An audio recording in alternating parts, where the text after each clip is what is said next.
Здравствуйте, дорогие подписчики и гости моего канала. Продолжаем тему посилогии дательно-направительного падежа. Сегодня у нас очередной посилог «карсы», который заменяет предлог «от», а также переводится «против». Например, аллергияға қарсы не бар?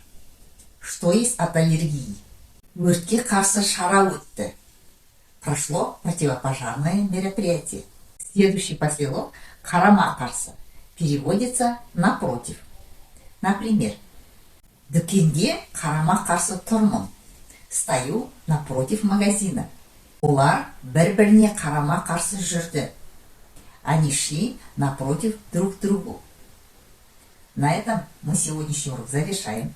А в следующий раз у нас будут еще другие посилоги дательно-направительного падежа.